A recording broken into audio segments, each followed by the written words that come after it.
What's up, Facebook Live? Good morning. We've got some Broncos news this morning coming in. Mike Kliss had it that the Denver Broncos are going to put Marquette King on injured reserve, and then they plan on cutting him when he's healthy in a couple of weeks. Colby Wadman is going to be brought up from the practice squad, and the Broncos are making a decision to move on from their controversial punter. Now, this is a decision that happens because of on-the-field performance, which was not good, and I'll get to the numbers in a bit. But also this has to do with off-the-field things with Marquette King as well. This isn't just a bad punter. This is a bad fit for the Denver Broncos. This was a player that wasn't really a Bronco in many ways. And, it's not because he was a former Raider or anything like that. We've seen players jump back and forth. This was the fact that he didn't fit the way that the Broncos present themselves within the community. Didn't fit this community, even, the rumblings, the rumors that he didn't like Denver, he didn't like being here, wanted to go back to California or Oakland or whatever, like all those sorts of things. So this is something that the Broncos make a decision that maybe other teams wouldn't make because it involves heavy financial ramifications. And in fact, this team has definitely kind of changed their ways from where in the past they wouldn't eat a lot of dead money. Now with several players, they are eating dead money and they're getting rid of players that don't belong. Now it's going to be $1.5 million of Marquette King's $2 million salary. Poor punts were part of it, but that's not the whole thing here. This is a bad fit. This was a bad punter. And this is a player that the Broncos now decide to move on from. It starts and it goes way back to training camp. And it goes back to when he was getting criticized by DMAC on the air.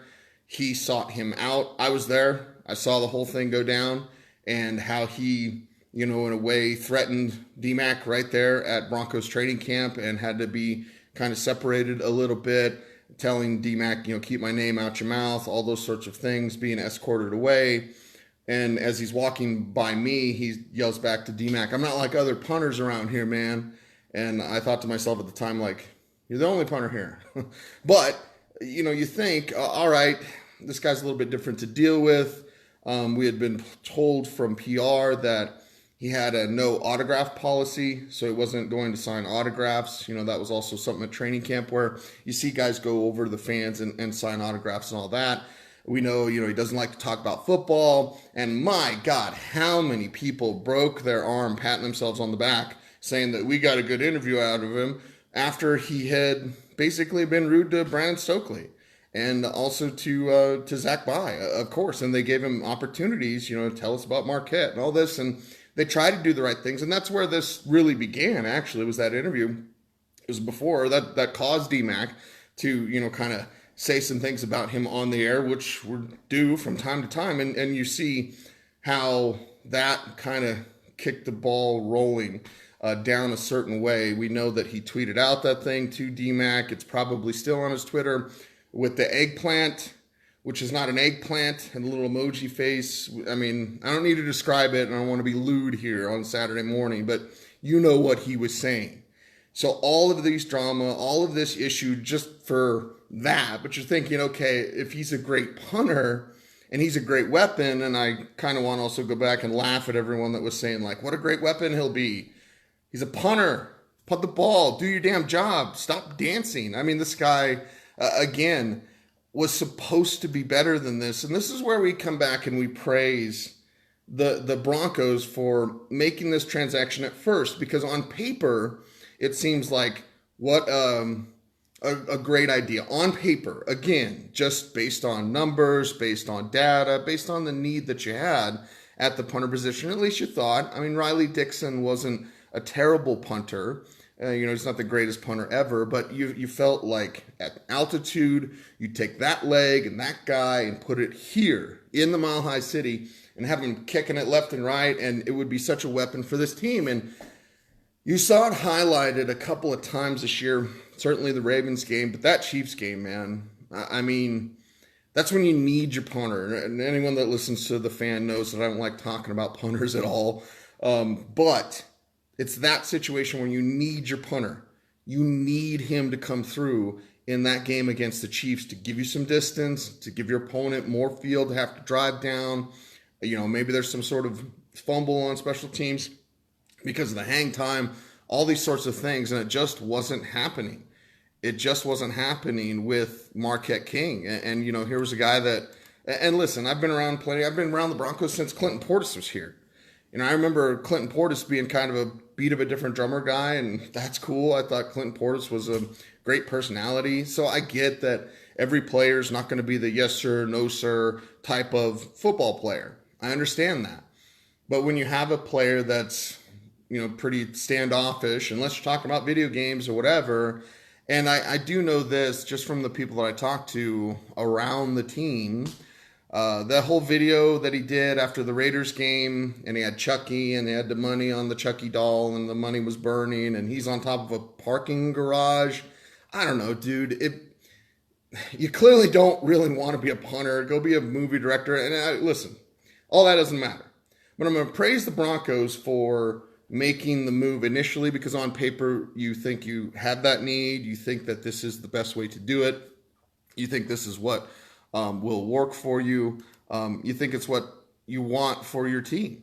But then it doesn't work out for several reasons. I know that I've heard guys like Khalil Mack and Derek Carr weren't fans of Marquette King. It's just things you hear. Doesn't mean they weren't best friends or whatever, but you just hear like major teammates. I mean, Khalil Mack, Derek Carr, two pretty big stars and pretty big members of that Raiders team in the past, of course, not with Mack. But when you hear teammates didn't really like him on his old team, then you hear, well, he didn't really like Denver, didn't really like the community, didn't really want to be here, that type of thing. You're like, okay.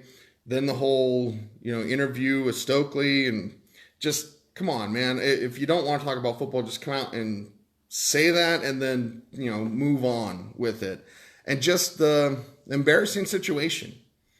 You don't want to be a distraction on a team that is trying to get back from a 5-11 season.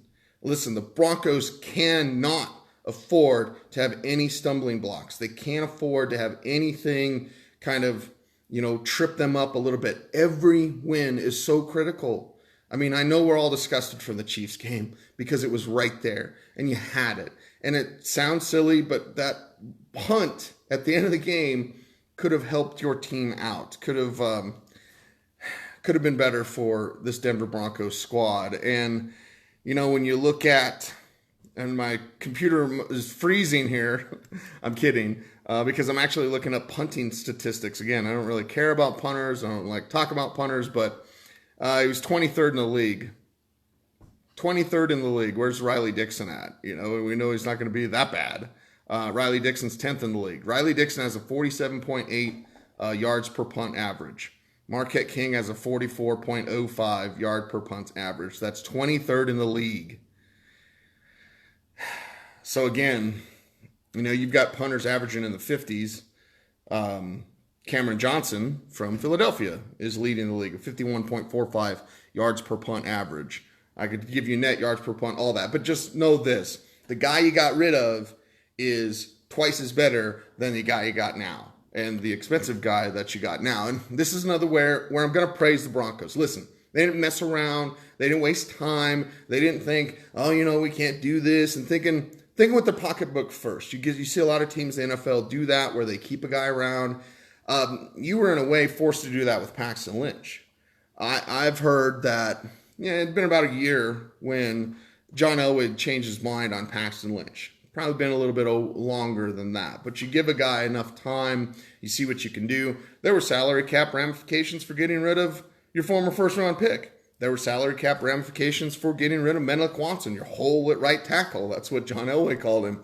And now you're going to eat $1.5 million just to get him out of here. To get Marquette King out of here, the Broncos are eating $1.5 million. Again, the news this morning, the Broncos have placed Marquette King on injured reserve with plans to release him when he's healthy in a week or two.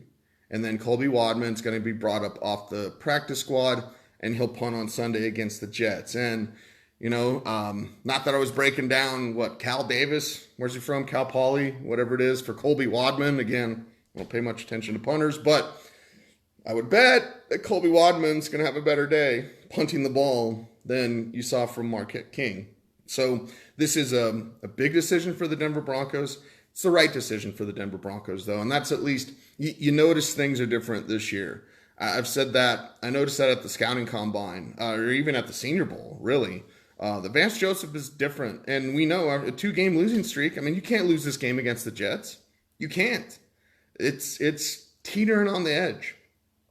The season is teetering on the edge, and you can't afford to have decisions that get in your way. You can't afford to have punters that are more concerned about video games and making videos about Chucky on a parking garage or whatever the hell that was. I know that did not go over well with some around that building. So you're done with distractions, okay? This is about football, winning football, and this is about the Broncos' way. So with Marquette King, it wasn't just being a bad punter. It was just being a bad fit with the Broncos. It was both, because he always is a bad fit. We saw that from day one. I mean, the way that these Broncos are so good in the community, the way that these players are so good with Broncos fans, and the way that you see the interactions at training camp.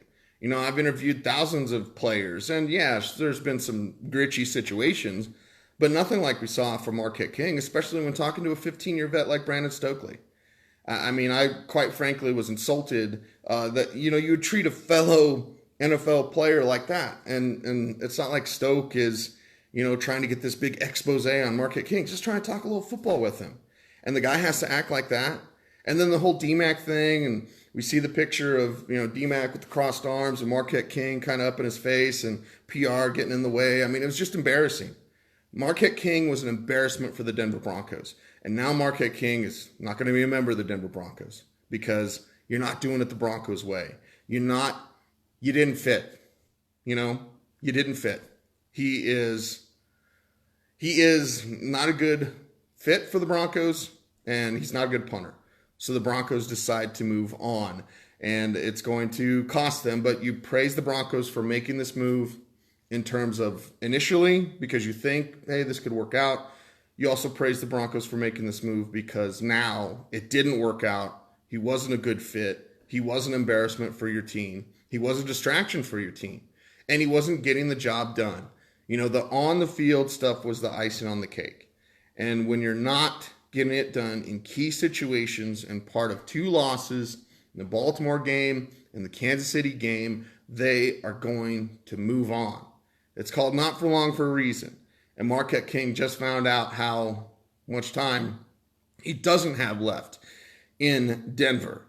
And this is something where, okay, Broncos, let's see what this Colby Wadman kid can do. And if you need to find another punter, go for it. Find another punter. But you've moved on from the distraction, from the problem, from the guy who wasn't and didn't get the Broncos' way. I guess that's what I'm trying to emphasize here is there's a Broncos way that still resonates through that entire building with 99% of the players that understand. There's been others in the past, Lorenzo Doss or whatever, you don't really get the Broncos' way. And Marquette certainly did not fit. It'll be interesting to note the type of reaction that we get when we get to talk to players. But as of right now, we'll just see how this Broncos team looks. Listen, it's a big game on Sunday. They've got to get this win against the Jets, and it will be Colby Wadman out there punting for them and not Marquette King. So, again, if you're just catching up on the news, this Saturday morning, the Broncos have placed Marquette King on IR with plans to release him when healthy in a week or two. Colby Wadman to be promoted to the 53 and punt on Sunday against the Jets. So Marquette King is done. Broncos are going to eat $1.5 million of his salary.